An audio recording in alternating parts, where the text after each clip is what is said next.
नमस्कार, मैं हूं गणपत सिंह सोलंकी और आप देखना शुरू कर चुके हैं आपकी आवाज वीडियोस के सिलसिले में। आज हमारे साथ जुड़ चुके हैं मौसम विभाग केंद्र जयपुर के डायरेक्टर महोदय श्री राधेश्याम जी शर्मा। सर बहुत बहुत स्वागत है आपका। बिपरजॉय तूफान को लेकर चर्चा शुरू हुई है। जब से ये तूफान उठ गया है उसके बाद में देश भर में खलबली मच गई है। इसका कहाँ कुछ असर देखने को मिलेगा, इसी विषय वस्तु पर मैंने इस सेशन में आपको आमंत्रित किया है और मैं आपका धन्यवाद देना चाहूंगा आपको कि आपने मेरे को टाइम दिया। सर बात को यहाँ से स्टार्ट करते हैं कि आखिर एक चक्रवात या साइक्लोन या तूफान होता क्या है। पहले इस चीज के बारे में हमें जानना है, बताएं सर। देखिए सिंपल यदि भाषा में बोलें तो चक्रवात या जो चक्रवाती तूफान है वो एक इंटेंस कम दबाव का क्षेत्र होता है, इंटेंस लो प्रेशर सिस्टम होता है और सामान्यतया ये समुद्र के एरिया में बनते हैं। तो जब तक ये समुद्र के एरिया में बनते हैं और ऊपर का एटमॉस्फेरिक कंडीशन यदि फेवरेबल होता है तो ये निरंतर जो है वो इंटेंस होते रहते हैं और इसकी जो तीव्रता है वो बढ़ती रहती है।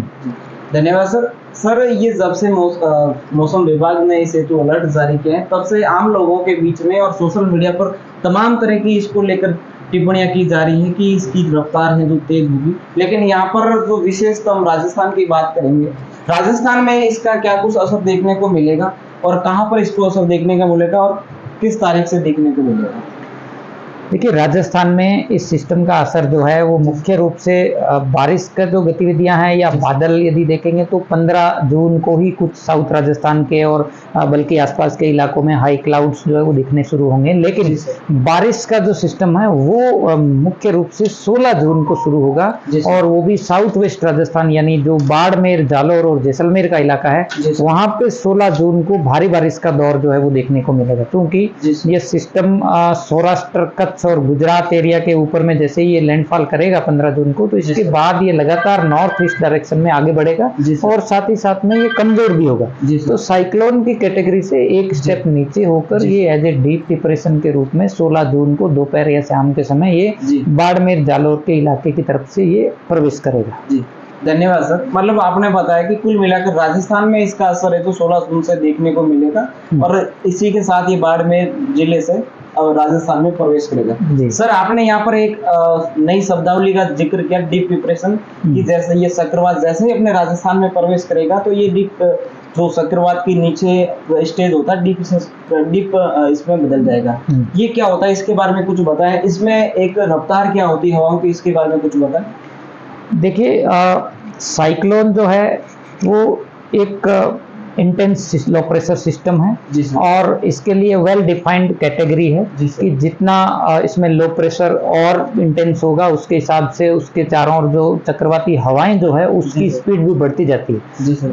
लेकिन साइक्लोन बनने से पहले भी कुछ कैटेगराइज लो प्रेशर सिस्टम को डिफाइन किया गया है WMO के हिसाब से और एज पर IMD का जो स्टैंडर्ड प्रोसीजर है। तो साइक्लोन से यदि कम इंटेंसिटी का सिस्टम जो रहेगा उसको डीप डिप्रेशन बोलते हैं और यदि इससे नीचे की इंटेंसिटी देखेंगे तो उसमें क्या जैसे जैसे इंटेंसिटी कम होती जाएगी वैसे वैसे ही उसमें हवाओं की गति जो है वो भी कम होती जाएगी। तो साइक्लोन से जस्ट एक स्टेप नीचे यदि इंटेंसिटी की बात करें तो डीप डिप्रेशन होता है। इस दौरान हवाओं की गति जो है वो 40 से 50 किलोमीटर तक की हो सकती है और गस्टीनेस उसमें 70 किलोमीटर तक का भी दर्ज हो सकता है। जी सर। जी धन्यवाद सर।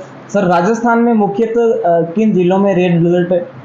देखिए 16 जून को यदि देखें तो केवल जालौर और बाड़मेर डिस्ट्रिक्ट्स हैं वहां पे एक्सट्रीमली हेवी रेन यानी 200 mm से भी ऊपर के आसपास में रेनफॉल रिपोर्ट हो सकती है।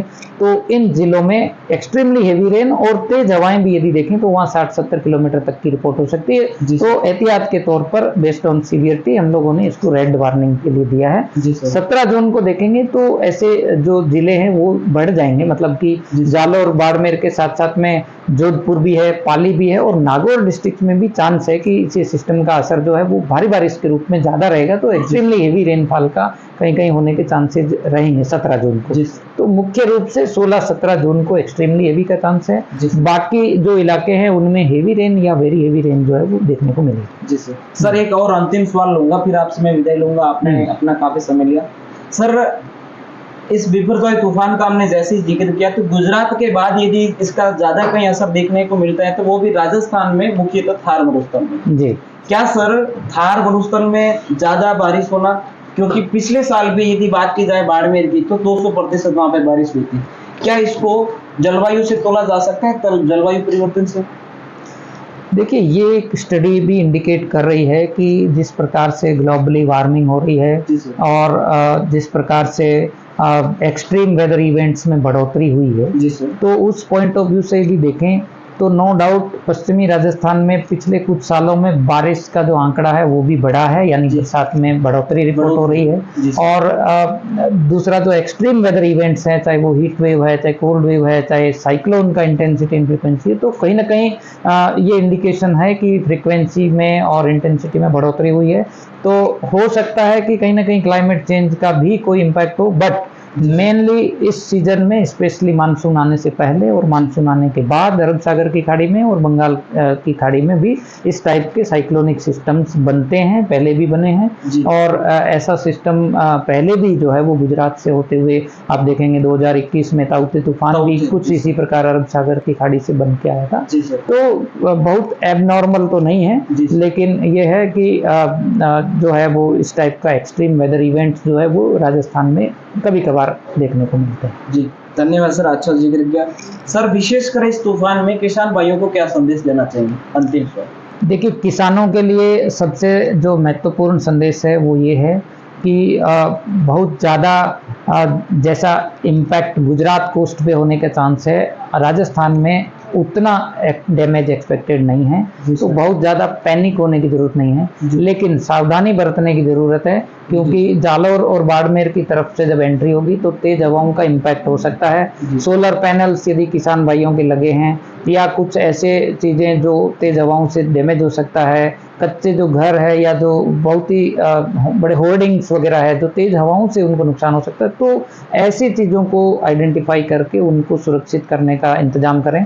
इसके अलावा बारिश जो है वो एक्सट्रीमली हेवी होगी तो हो सकता है कि कुछ इलाकों में ज़्यादा रेन हो जाए, तो हो सके तो कुछ एहतियात जो है वो खेत में से पानी निकालने के लिए भी कुछ समुचित उपाय कर सकते हैं। लेकिन ओवरऑल यदि देखा जाए तो ये एक अच्छा बारिश का स्पेल राजस्थान में रहेगा और इस सीजन में स्पेशली खरीफ की फसलों के लिए या बुआई के लिए यदि बात करें तो काफ़ी बेनिफिशियल रहेगा, फायदेमंद रहेगा। बहुत बहुत धन्यवाद सर, अपना अमूल्य समय देने। Thank you very much.